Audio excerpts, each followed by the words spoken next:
bazui Bukavu, bazui Goma. Puis en plus, biso to côté na armée céleste. Wana distraction ni no boni na bon memena biso. Israël kutu ba kolo Yesu na ba Abraham na ba Isaac. Mais bazana armée oyo ba mona ake na kutu kokaka te. So sakana ba batangisa makila. Siko bino na moment guerre discours ni no bozo memena biso. Que Yesu okita na ba angeli na ba masala ba yoko bundawa pour ba sauver Congo. Pourquoi vous distraire biso? Ministre Sozangi likambo loba ovandi. Okende kobeta ki bazui Goma, bazui Bukavu, neto beta histoire mo boye ozo saba congolais de. Au mona le silence l'église à Barouti, batu ba observer ki les rôles ba makambo. Là je cite Constant Mutamba. Vous êtes parfait. Laissez les gens manifester et encadrer les manifestations. Laissez les gens manifester. La rue doit parler. Daniel Bumba, monsieur le gouverneur. Vu la situation qui se passe à l'Est, ça demande une mobilisation générale. Vous devez lever mesures dans l'interdiction de la manifestation. Encadrer les manifestations qui est générale. Encadrement, vous devez lever. Vous ne pouvez pas restreindre les droits à peuple. La RDC réclame des sanctions, y compris africaines, contre le Rwanda. Est-ce que vous y êtes favorable ou vous pensez que c'est contre-productif? Bon, on est dans une situation de conflit. Chaque parti essaye de tirer quelques avantages. Mais pour nous, ce qui est important, c'est que le dialogue s'instaure sous une forme ou sous une autre. Il n'y aura pas de négociation avec les terroristes. Baolo baki Lorenzo aotika soki amukoloti abanda depuis kala. Yenda koza pa ba sage ba médiateur. Sobotali, il n'est pas prêt d'avoir la mission Lorenzo Salati. Pour appeler ça de Kagame Bertard côté Kuna. Même ce qu'on lobby qui est au lobaki qui est au Kozala, au bengi médiateur pour la Tomboya. Peuple Brazzavillois, les Banga les unes de Ketchakuko Sekate. Peuple congolais, ne vous confiez pas dans la déclaration de Macron. Ils sont en train de chercher à distraire l'opinion. Ne vous confiez pas que l'Union européenne ait voté dans autant de personnes contre le vente de minerais. Non, ne vous confiez pas. Ndena lobalambino, tout ça déjà du bébé. Tout banga opolati. Un cadavre n'a jamais eu peur de pourrir et de me banga opolati. Yaoundé Mokonzambo, quand je reviens encore, nécessité ça, il y a un gouvernement de guerre. Le monibino mokokuna. Dans l'Union africaine, discours ya Mama Judith, il y a le discours à Kimpavita. Ndenga betaki Kagame abimi na katia sale. Abimaki na katia sale parce qu'il a été indisposé na ba béni la vérité. Lelo yozo lingananga kotaba. Mais yebaki o yozo ya wana les esclavagisme moderne. Tous allons des esclaves ba belge, les autres au coma, des esclaves, il y a un petit pays Rwanda. Monate. Quoi ba membre sous ya présidium no sacré Barsala. On a obenga politique sous-marin na moiba na biso na pourquoi ba koti na mai ba communiquer na ba bengi bananga ba communiquer na ba M23. Les amants amis l'itoine et moment guerre. Ko ka ba nouvelle mo bezo utane ba Suisse. Délégation il y a 5 personnes. Ceux qui là-bas ambassadeur sur la délégation congolaise qui va vendre un hôtel qui va dépasser 400 000 dans 6 jours. Il n'y aura pas de négociation avec les terroristes. Nous avons seulement perdu la bataille et non la guerre. Nous avons perdu la bataille et non la guerre. Non, Bukavu ne vous panique pas. Que Goma ne vous panique pas.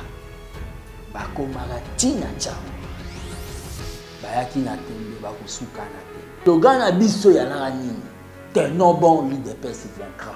Parce que nous babanda koloba et convaincre Mokoni.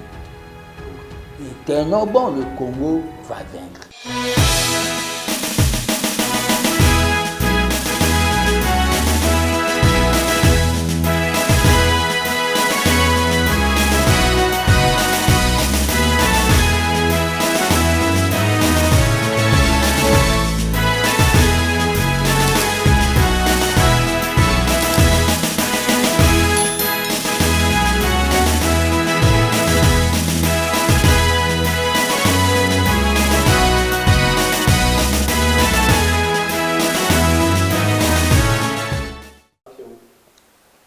Bonjour, bonsoir, Nangongo Bozo Landanga, c'est Baba de la jeunesse. Mingi Baebanga na combat gardien du temple, mais maintenant c'est Baba de la jeunesse congolaise. Tshisekedi du Nouveau Testament, prophète politique. Na yelelo kosala o babengi communication patriotique. Communication ya le Congo ou la mort. D'abord, félicitations Belé. Na gouverneur ya Ituri, Luboya Johnny. Et donc, félicitations à eux. Le message, ça démontre que le moral militaire est allé. Félicitations à eux. Message à eux, ils ont démontré qu'il est prêt à faire la guerre vis-à-vis à l'envahisseur. Oyo, Bazoya, na casquette. Il y a des terroristes, il y a 1-23 dans AFC, il y a M. Corneille Nanga, Oyo, Aza déjà condamné à mort. Donc, la justice est ça la Kanangonga Nango. Donc, Corneille Nanga Ndengazana, Azala déjà ou Abengi condamné à mort. Donc, ça sera exécuté bientôt. L'IDPS, l'Union pour la démocratie et le progrès social. Avant le Otobanda Koloba, l'IDPS viva sera le père Tobanda Koloba. Tenons bon, l'IDPS vaincra. Mais ça avait pris beaucoup de temps. Netina moment où Tozoloba, tenons bon, le pouvoir démocratique, le pouvoir du peuple d'abord vaincra. Donc nous devons avoir la foi. Je regrette tout effort. Le message au Moussous, au Nazolanda, dans des télévisions et des radios, le message, il y a faiblissement, le message, il y a traumatisme, le message de ça, là, il a créé panique dans le peuple. Ça ne doit pas passer. C'est pour cela qu'ils ont la beaucoup de gens au bas autorité. Bayawana, ils n'ont pas lutté. Bazana o babengi Adem ya combattu. Ils ont pris Bukavu. Ils ont pris Bukavu après Goma. Mais sachez très bien, nous avons seulement perdu la bataille et non la guerre. Nous avons perdu la bataille et non la guerre. Dans le moment où on a cette guerre, Rwanda n'a pas capacité militaire à cause de la guerre. Il y a des bénéficiaires, il y a matière précieuse où ils ont biso. Là je cite coltan, na lithium, les bénéficiaires Rwanda, des bango des bazana sima. Il y a Rwanda, ils sont en train de travailler dans le renseignement militaire, ils sont en train de les soutenir. Mais Rwanda en soi, nous envahir, nous occuper, même la qualité en Zambie, et que salamate. Mais dans le moment où Tozoloba, nous ne pouvons pas perdre au Babengi espoir, tant que des combattants. Je m'adresse maintenant aux combattants de l'IDPS. Mais je prends l'exemple de l'un des politiciens, où Rwandais, Takaki, Beti Boubake Kitona. Il n'avait pas eu peur. C'est Mouzé Laurent Désiré Kabila. C'est pour ça que Moni commune à Massina commune de la liberté. C'est-à-dire Bakomaratina Tchangu. Bayaki na tembe, bakosuka na tembe. Le problème qu'il y a, c'est quoi?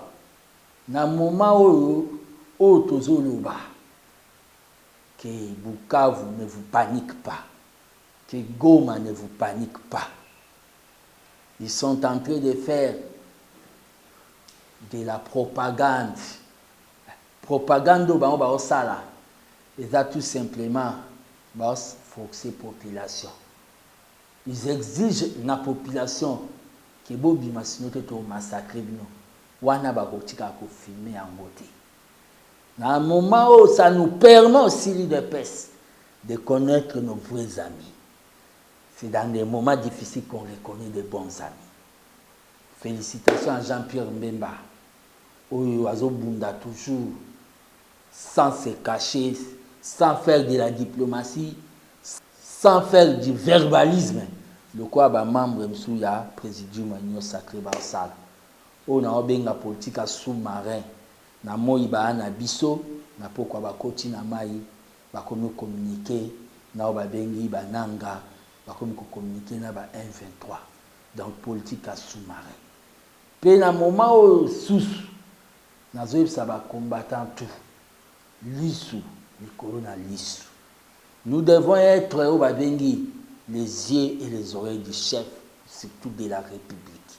À cet instant, le président de la République, il fait ça là au Babengi, état des lieux. Il y a banani balingaka pour la cause, pe banani balingaka pour ba nouveau riche. Mais nous, les parlementaires debout, nous, les forces du progrès, personnellement, moi, Baba, personnellement, je peux dire aussi Augustin Kabouya, thème, la cause. C'est pour cela qu'il n'a pas cherché au Babengi, le poste ministériel, il a accepté de rester dans le Babengi, gestion quotidienne, il est parti. Très chers combattants et combattants, ne perdons pas au Babengi l'espoir. Si ces gens-là sont forts, qu'ils marchent au-dessus, il y a un coronavirus. Ndena lobalabino, tous a déjà bibembe, tout banga pour la vie. Un cadavre n'a jamais eu peur de pourrir et bembe banga pour la vie. Ce qui est en train de revenir, et c'est Yaka Lobby. Vous avez vu des torts quand Fidel a amené les Rwandais ici. Ils ont amené un chef d'état-major rwandais, James Kabare, et Salami Karatea. Vous avez vu les Bakota Tia. Bakota Ineti Kinche, quoi, pour Mouzabi Msabango, comment qui problème. Les Nanga que vous voyez là, au Azobi Malaïn, peut-être il sera battu. Les Baolingaka Abassa, avancement là-bas, peut-être on ne les verra pas. Il sera battu par les Rwandais là. Vous voulez épouser au Babengi, banditisme, batiouerie, au Ezo Salama, dans le niveau ya Est, que vous voulez déshabiller Saint-Paul pour habiller Saint-Luc. Donc, AFDEL et M23, c'est déshabiller Saint-Paul pour habiller Saint-Luc. Kagame a commis pour ça le cycle infernal. Cycle infernal, c'est-à-dire ce qu'a moni d'intérêt na Congo, les arts bien té. Azuba tout engagé bango ba sous-traitance ba les guerre. Denga engagé bananga, denga engagé ba tutuo ba kekuna. Bolanda ça sous moi muké, le président s'assoit à Brazzaville et bon autour zonga. Nous sommes à Addis Abeba, au siège de l'Union africaine. Notre invité est le président du Congo-Brazzaville, Denis Sassou Nguesso. Merci beaucoup, Monsieur le Président. Je vous en prie. Merci. Je vais commencer par l'actualité régionale, une crise proche de chez vous, celle qui frappe la République démocratique du Congo. Le mouvement rebelle M23 a pris le contrôle du Nord Kivu, maintenant semble-t-il du Sud Kivu. Une question simple mais grave, est-ce que vous craignez une guerre régionale? On peut craindre une guerre régionale, mais je crois que la sagesse africaine nous aidera à faire qu'il n'y ait pas cette crise régionale. Vous parlez de la sagesse africaine. Il y a une médiation qui a été conduite par le président de l'Angola, qui visiblement a décidé de passer la main. Est-ce que vous pensez que d'autres chefs d'État, peut-être vous par exemple, pourraient être des médiateurs dans cette crise entre Félix Tshisekedi, le président de la République démocratique du Congo, et Paul Kagame, le président du Rwanda? Oui, je suis sûr qu'il y aura d'autres chefs d'État africains. D'ailleurs, au début, le président Lourenço n'était pas seul. Et il y avait le président Ruto et le président Uhuru Kenyatta aussi. On parlait d'initiatives, on parle encore, d'initiatives de Luanda et de Nairobi.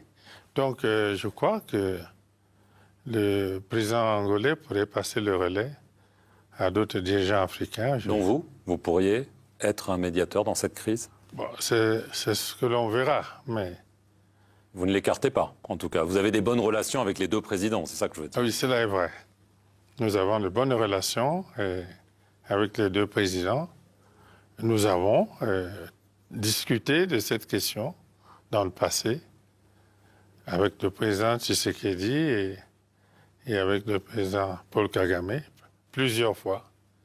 Mais pour aplanir les différends entre vous, qui sont sévères, on l'a vu lors de réunions ici, on le voit sur le terrain, est-ce que vous pensez qu'il faut absolument qu'ils se rencontrent? Ils se sont évités ces derniers temps.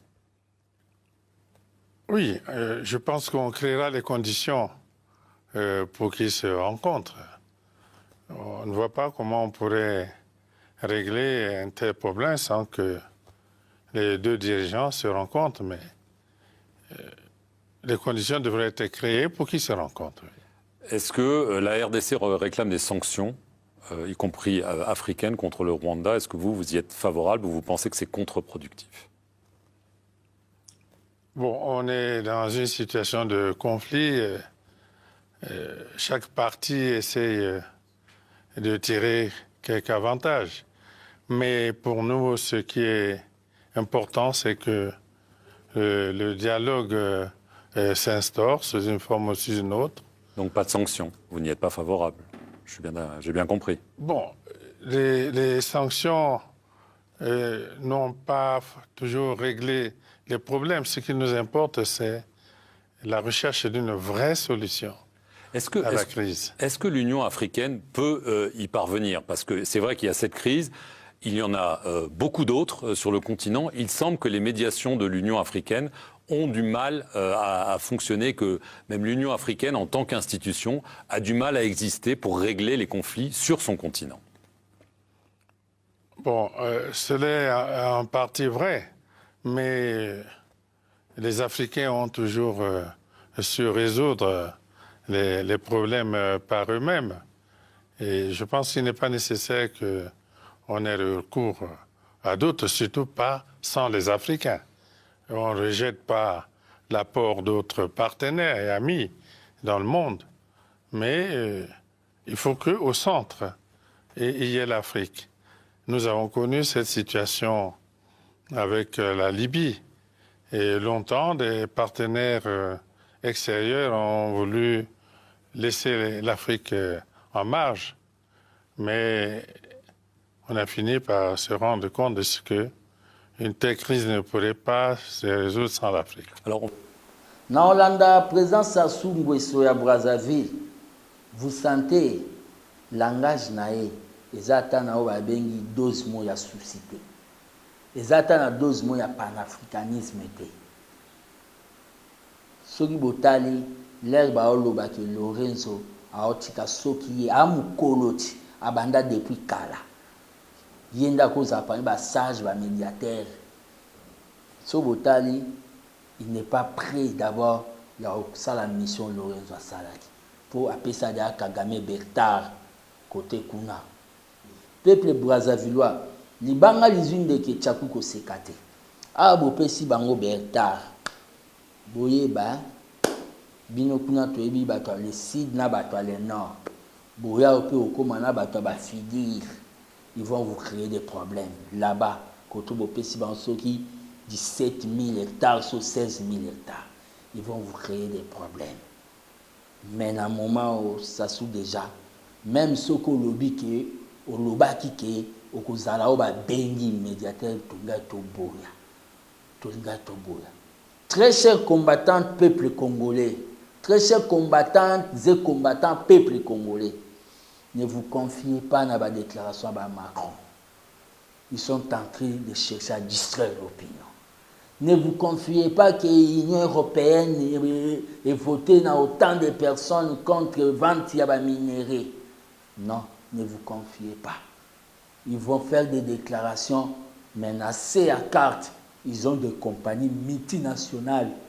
Oh, ils ont timbulé là-bas, Maboulou. Ils ont timbulé là-bas, Maboulou. Natina ete, basala ba iPhone. Kenya baya kawati. Kakanga baba de la jeunesse. Natuna bino batu. Natuna bola kisanga place Kenya et bunda guerre en Afrique. Bola kisanga place Kenya et zalata na top 10 ya ba Afrique. 0 tige nguli bungu tulu.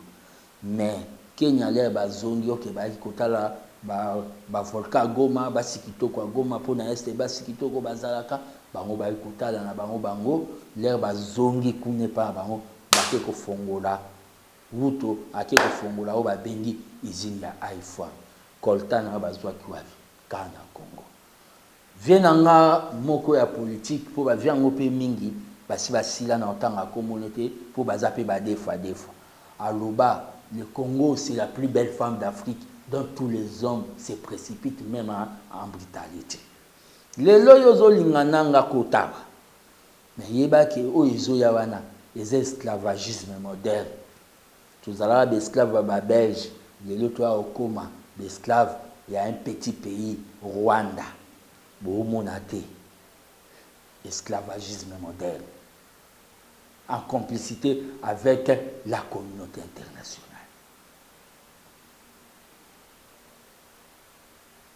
Monsieur le Président de la République, et Bembe, et Banga Kopolate, le moment où nous avons rappelé. Comme l'Occident ne nous aime pas, c'est-à-dire les États-Unis, la France, l'Angleterre, tout ça, comme ils ne nous aiment pas, on peut tenter comme nos amis de Sahel ont tenté.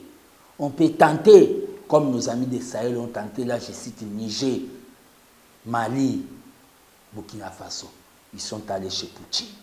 On peut tenter aussi. On peut tenter. Idriss Déby, pro-français, mais il a chassé les Français. Les jeunes hommes qui ont pris le pouvoir dans le Sénégal, ils sont déjà envoyés chasser aussi les Français. Allons chez Poutine. Allons chez Poutine. Les Occidentaux, pendant beaucoup d'années, qu'est-ce qu'ils ont fait dans ces pays? C'est pour cela la politique de l'indépendance économique et de la souveraineté alimentaire, ils sont importants. Parce qu'ils sont très importants. Notre économie, une économie extravertie, nous dépendons de l'extérieur. Tarizate. Dans le moment où les paysans en guerre, Batumisusu, cadre, au lieu de ça, Makambo est allé, au Babengi, gestion administrative territoriale, yo Kombeza, Kabouya doit partir.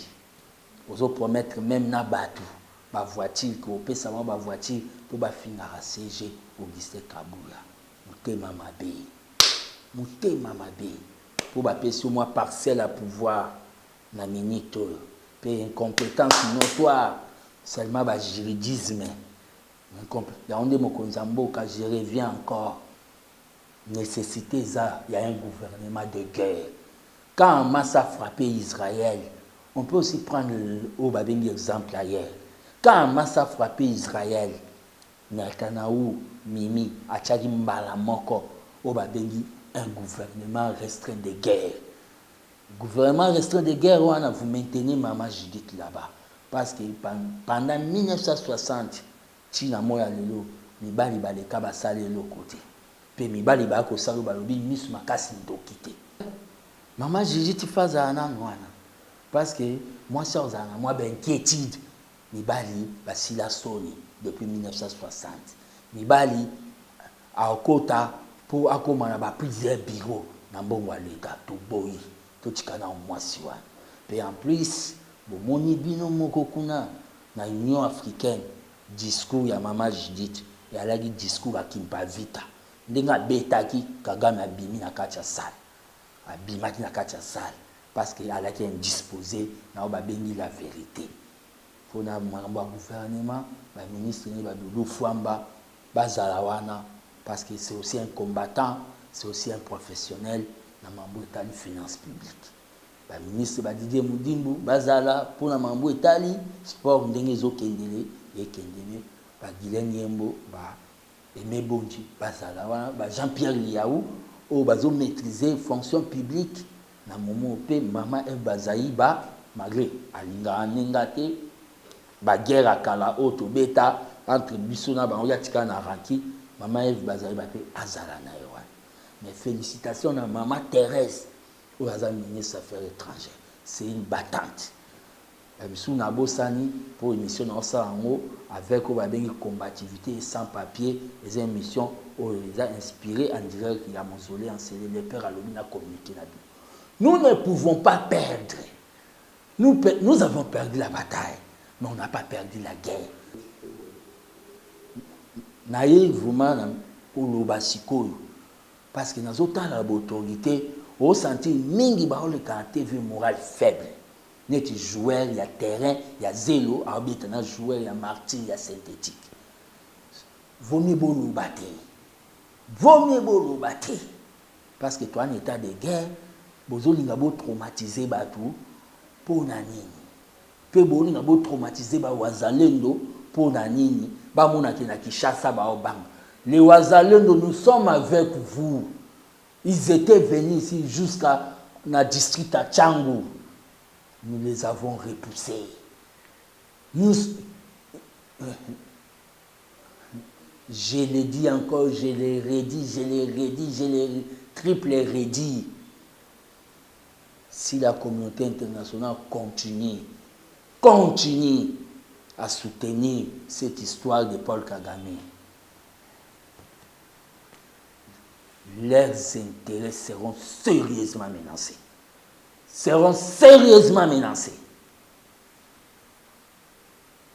Par les peuples, par la rue. Et on attendra que vous accusez la rue. On attendra que vous traduisez la rue dans vos tribunaux internationaux. Ministre Sozangil Kambaoluba au Vandi. Okende kobeta ki bazui Goma, bazui Bukavu, neto beta histoire moro boye, o ezo saba congolais de. Au monaki silence sur l'église à Barouti, batu ba observa ki les rôles ba makamwa. Là je cite Constant Mutamba. Oza parfaité. Mais surtout du tout monde on peut tout salo ba bengi observation eza difficile. Na côté le siko na kati à travers caméra. Bokata bo memela.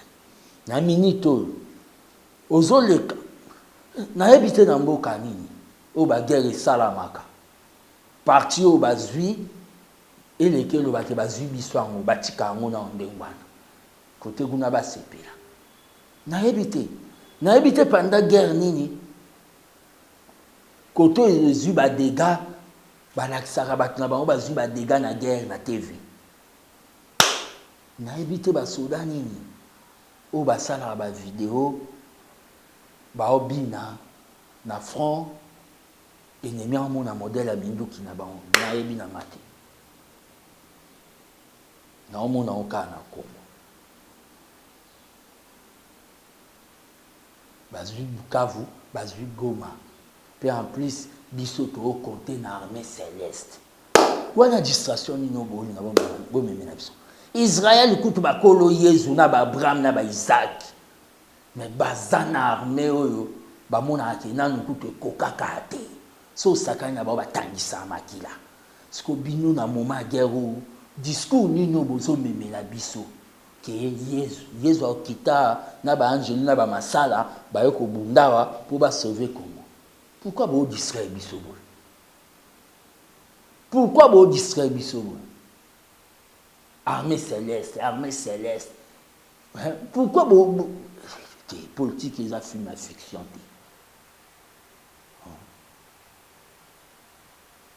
totala bino, totala. Mikolo boza mingi ate, mingi mikili. Boza mingi ate. Mingi mikili. Biso kende nulle part. Poto ebi pe poto te. Tozali awa, on connaît au babengi. Souffrance et exil. Ngana sa vipi. Oya loba jamais otikala. Kokoma exilé. Nazala quand on a eu des souffrances, c'était qui s'en a même mapa. Ngana sa vipi. Na ma belle, si on va me tuer, on me tue ici. Mais makila na ngai, makila ya ba combattant. Et quoi arroser ba révolutionnaire et de na Kadhafi exilté. Quelqu'un qui entre à côté de pour musicien engagé à sa position pas babomi na Goma. Mutabongo sa démocratie. Mutabongo compter na sa démocratie. Mutabongo.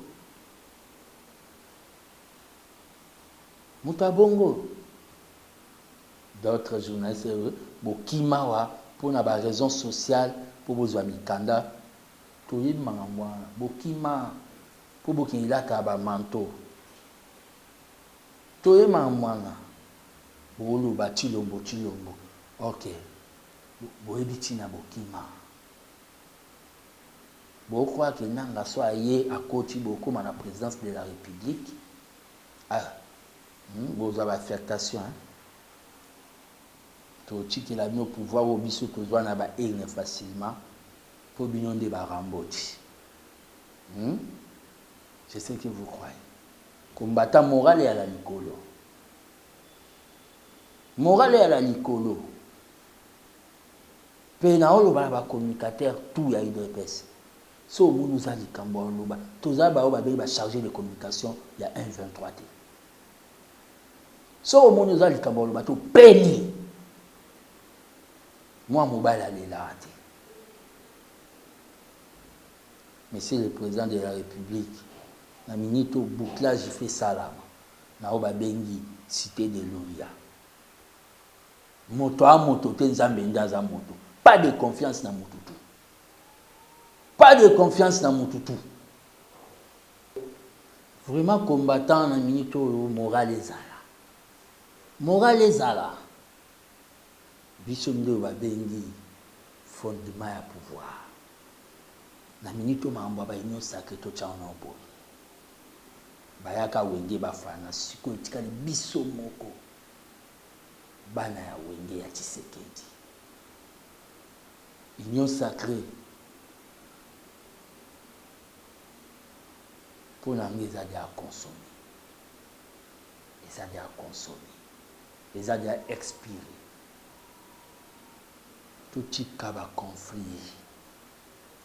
Tout kaba biloko.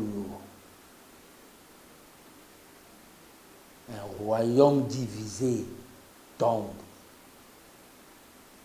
Tout kaba biloko. Moment où il date mambo. Oh kabula non. Laissez kabuya côté. Tout chika.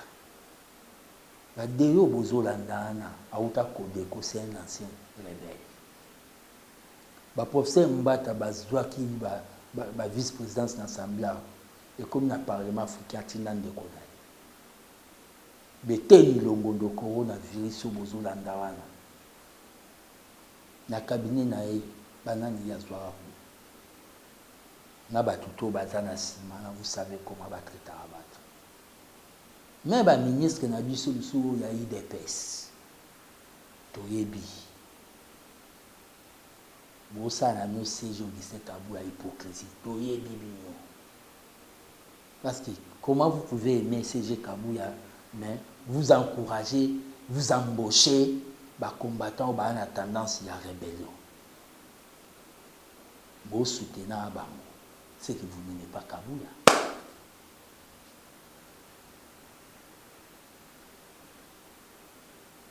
même CG Kabula, avec tout le respect, moment où il faut y babanani bazana. Moment où il faut y babanani bazana.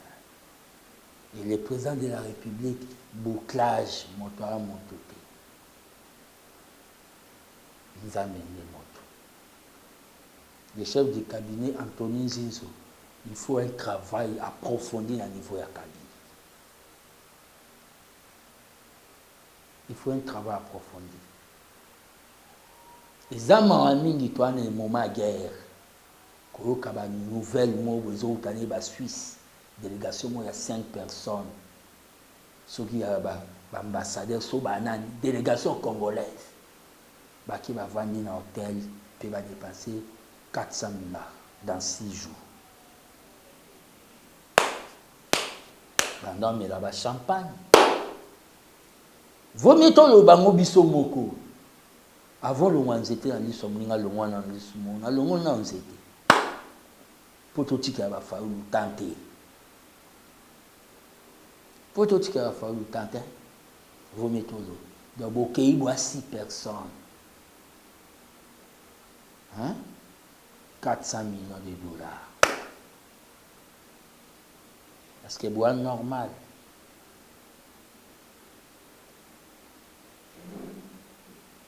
Donc, la majorité des bénéficiaires à pouvoir avoir des passeports, 3 passeports.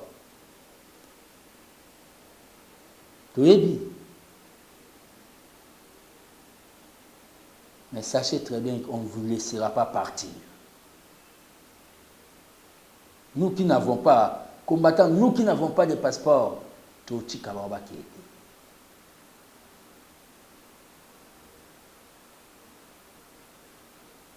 Il n'y aura pas de négociation avec les terroristes. Au Basango, quand ils ont vu Katumbi, ça démontre qui est le commanditaire. Senko, Nandenge Baokoka, et c'est le wagon et locomotive. Et ça, mouvement associatif, il y a ensemble, il y a Moïse Katumbi, c'est financé.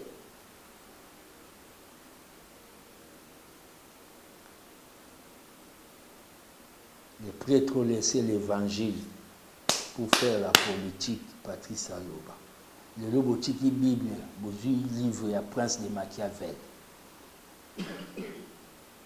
Beaucoup ça on va binomi balepwan. Bekimbangi c'est bazate, liloba bazate. Beaucoup ça encore na binoti. Et c'est catholique. Soyez calmes, très chers compatriotes. N'attaquez pas les églises catholiques. N'attaquez pas les églises catholiques. Boycottez ka ba messe. Na ba communion na ba. Balamba balia. N'attaquez pas les églises catholiques. Mais Daniel Bumba, monsieur le gouverneur, vu la situation qui se passe à l'Est, ça demande une mobilisation générale. Vous devez lever mesures dans l'interdiction à la manifestation. Encadrer les manifestations qui sont générales. Encadrer, vous devez lever. Vous ne pouvez pas restreindre les droits du peuple. Nous ne sommes pas à un état d'urgence à Kinshasa. Encadrer les gens doivent lever la voix. Voilà, ça va pour dire ma bébé. Et il y a ma complicité. Vous êtes là pour encadrer. Vous interdisez aux gens de sortir. Pourquoi? Les gens créent sous panique, il y a quelque chose qui arrive. Pourquoi vous voulez paniquer les peuples? S'il n'y a rien, comme vous dites dans les déclarations dans vos radios au Bonikaka, laissez les gens manifester et encadrer les manifestations. Laissez les gens manifester. La rue doit parler. Les sociétés civiles de l'Occident écoutent au Babengi la rue. Tout ce qui s'est passé, ça n'a ni concerné le gouvernement, et concernant Fatité, c'était la rue. Et concernant aucun parti politique, c'était les drapeaux Congo. Bafundinani. Bafundinani. Il y a d'autres décisions besoin. Je ne comprends pas. On a qui essaie un recyclage politique. Félicitations en grâce Bilolo dans le Congo central pour la loyauté de la République et la chef de l'État. Félicitations à Madame Fifi Masuka Massoudi pour la loyauté de la République et la chef de l'État.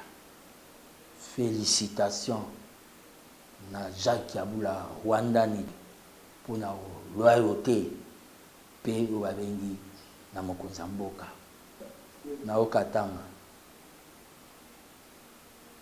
Soyez vigilants. Soyez vigilants, soyez légers. Mouvement Nyosobo mon abo informer l'autorité. Bossé là on makele. Ce peu bo moni ki l'autorité bazana retard, binomo bo bimi, bo maîtriser. Ba osu kaka place au bazawana. Mais ndenge ba olongwa kana, pe ba okima, ba comprendre te. Ba kosu kaka place au bazakuna. Tenons bon. Le peuple vaincra. Le Congo ou la mort. Nous finirons par vaincre. N'acceptez pas au Babengi esclavagisme moderne au Baolinga Bayana. Au Tozo Salama, c'est parce que nous sommes riches. Si on n'était pas riche, nous devons vivre ma Cambodge. Fatine n'est pas au Babengi en face, rien qu'il y a Paul Kagame. Ils sont nombreux. Ils sont nombreux, beaucoup de pays que je vous ai cités ici. Mais nous allons vaincre cette guerre. Soyons nationalistes. C'est Baba de la jeunesse.